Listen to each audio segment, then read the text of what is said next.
welcome back to my channel. It's Stephanie from Magnesium Media. We are back here at Tucker's Performance with Rick Tucker, owner of Tucker's Performance. We had such a great time last time we did a YouTube video. We figured, let's come back again. And glutton for punishment. I'm always glutton for punishment.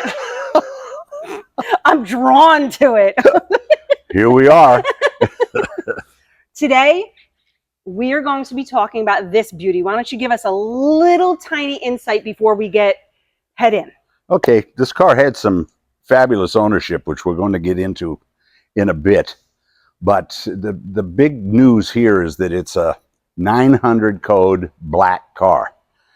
GM stopped painting Corvettes black in this year, 1969. The numbers vary, but it stopped because they didn't keep really accurate production records. Between 102 and 110 cars left the factory in black. That's it. Out of the nearly 40,000 cars they built, the Corvettes that they built that year. So that said, the fact that it's a real 900 code black car makes it rare enough. But then it's a loaded car. It's got every option on it with the exception of an optional motor or side exhaust. It's got everything else. And it's a leather interior convertible, which, as close as I've been told, it makes it a one of two, probably, because you didn't generally order leather in a convertible. So the mix of options are pretty rare. Black, red leather, and all the other trim options and all the other, everything but an optional motor.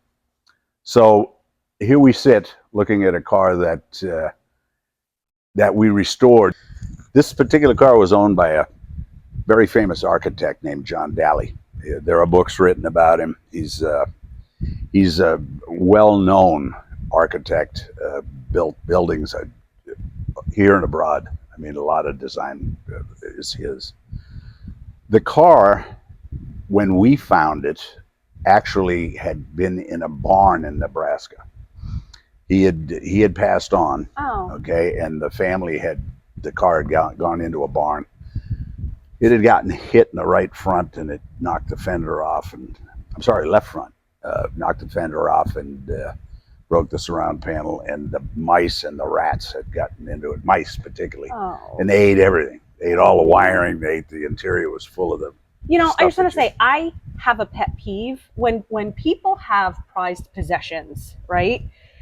Things that truly mean something to them, and then they pass on, and their family doesn't take care of it.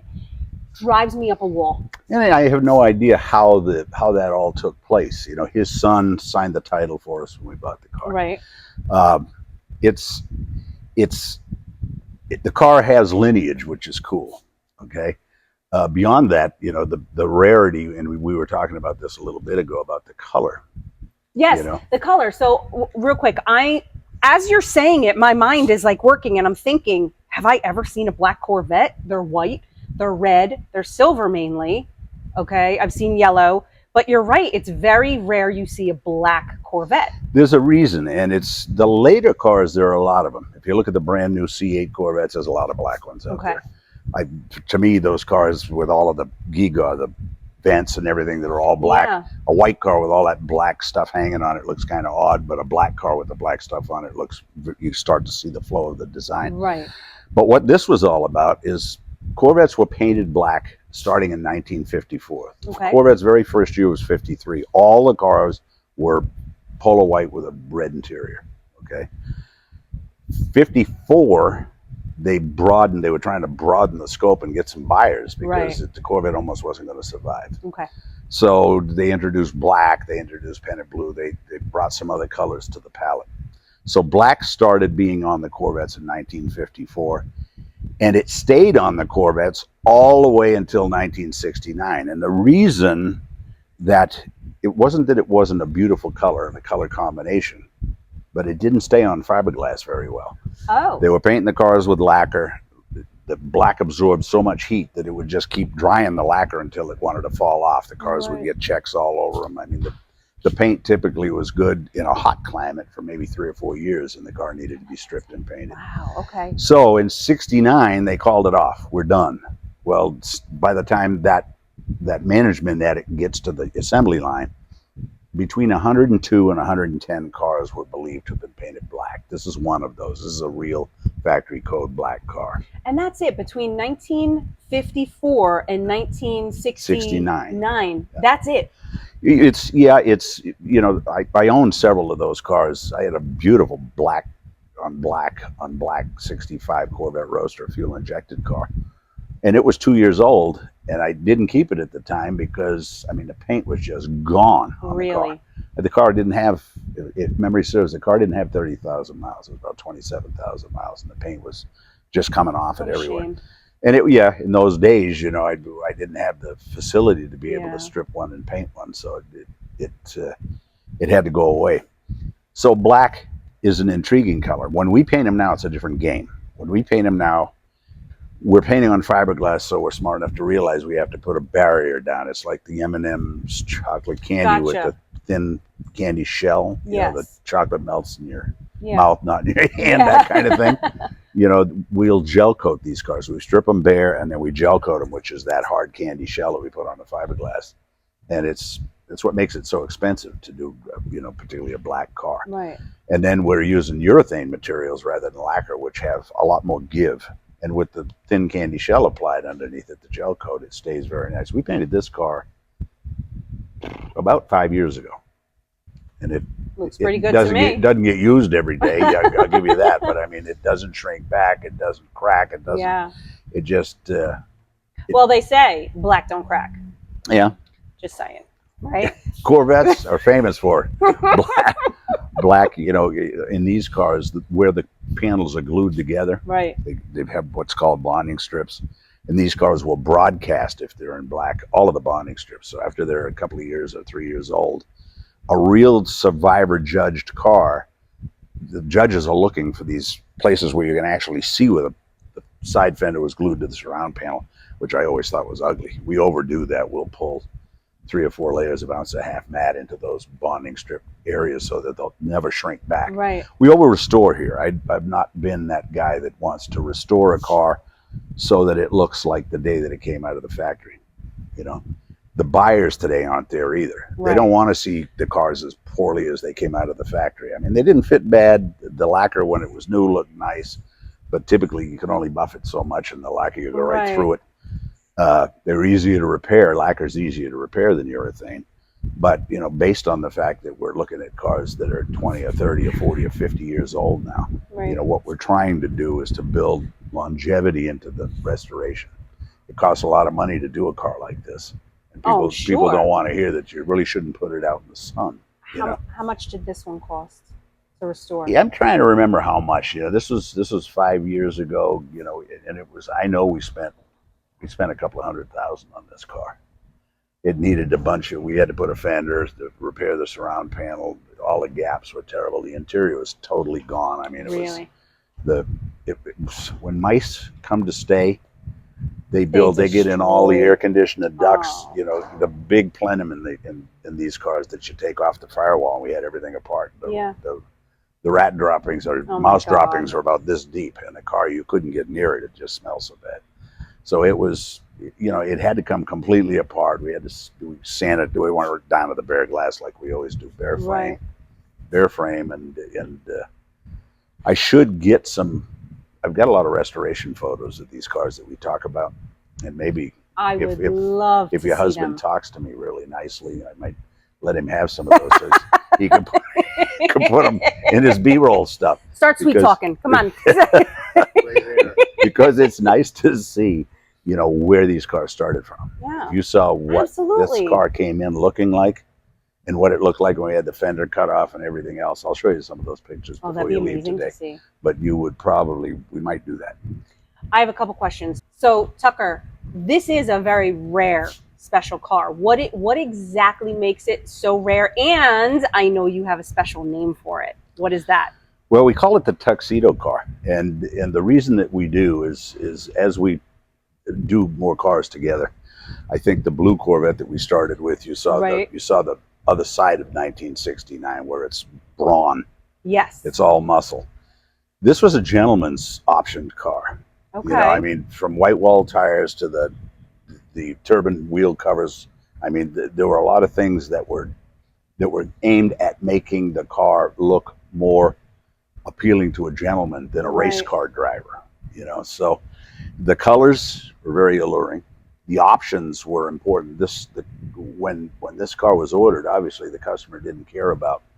Took the original 300 horse 350 cubic inch motor. Mm-hmm. He didn't want a 4-speed, he wanted an automatic. Right. And then he had to have air conditioning, power windows, power steering, power brakes, tilt telescopic steering, tinted glass, on and on and on. All of those comfort options, leather interior. Right. All of those things mattered to him, this buyer. So to look at this car, even though it's another 69 Corvette, it's the polar opposite from the blue one that we did.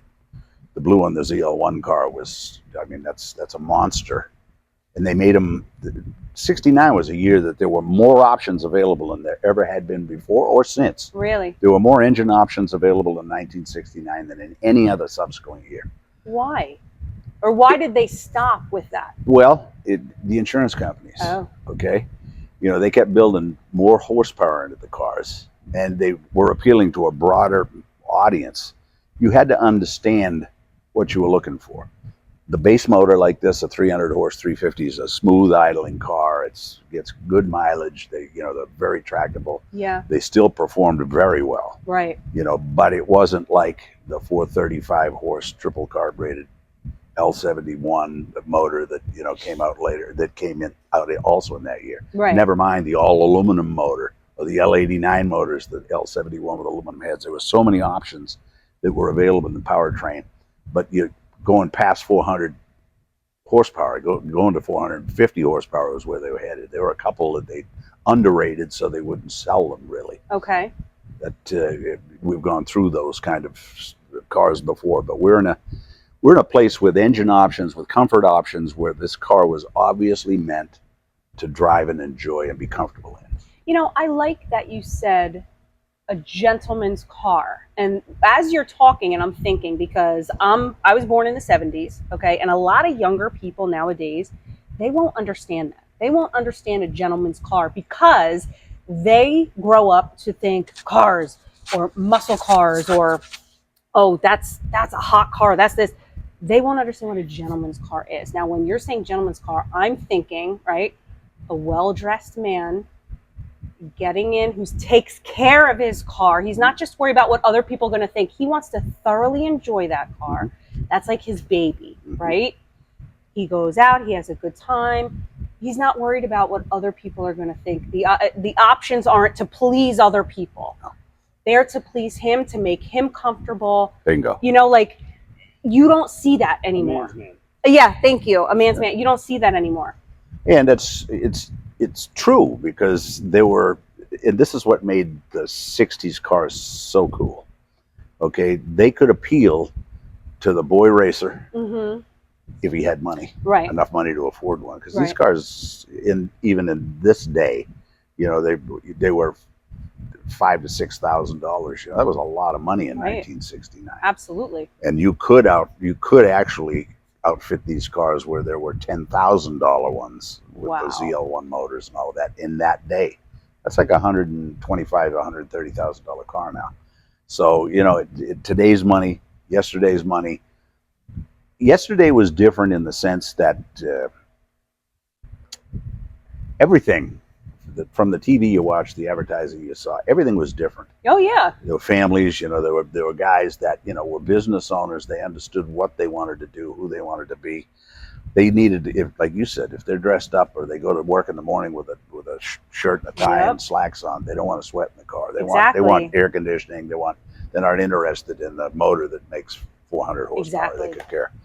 So that's basically what the gentleman's car thing came from in my mind. Yeah. Because in these days, we worked on so many of these cars when they were new, and subsequently, I was selling these cars by 1970. I was working for GM. Okay. I was working for Ford in '68, so I understood ordering these cars and what buyers, if you were doing a stock order for a dealership, and you had an allotment of being able to order 12 or 14 of these cars over the year, then that's about all you could get. If you had to sell, a lot of them. You wanted to make not all of them be hot rods. Oh yeah, of course. And it's so that said, yeah, this car is a particularly nice car. It's the polar opposite of the blue car. This is a beautiful car. The red in this car gets me. It is so rich. Yeah. I love it. So now that it is completely restored, better than when it rolled off the lot, what would this go for now?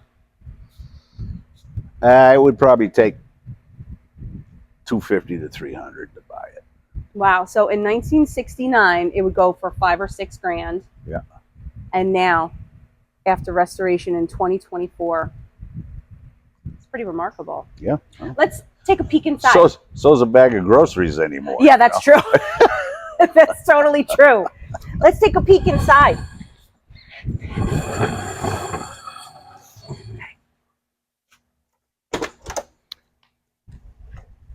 God, this red just gets me. It is so beautiful. May I sit inside? Sure. Thank you you so may. much. Wow. It's pretty inviting. Oh my gosh. And of course, you know, all of the obvious stuff, the air conditioning, all the stuff starts coming into your view. The automatic transmission rather than a 4-speed. You know, if you judge a book by its cover, you know, the fact that the steering is a tilt column, it's a telescopic column, all of those options were pretty cool. The part of this car I think that is most appealing is, as you said, the richness of the color of the interior. And the fact that, you know, leather seating, a lot of people didn't want to spend the money for leather. It's comfortable, isn't it? Oh, it's extremely comfortable. So back then, what would be the price difference between cloth and leather? I would have to look at the book, but the option costs were very reasonable back then. It was less than $100, I believe. Wow. I like how the vents are so low because it's not just blowing in your face. Like now all your vents are up here, it's just blowing in your face. Right. I like this. It'll get your whole body gold push buttons. Push buttons. And this is an AM FM radio, which was a big deal in 1969. What is this here? Are these lights or are those buttons? These are light monitors, which is cool. It started in 1968. And what it amounts to is that if you turn the lights on, and I don't know if your camera will pick this up, but you see the yellow that just came on there, you'd have to really look at it. And you can see the red in the tail lights here. You know, what this is it's actually fiber optic cable that's picking up the light. Okay. So that if you had a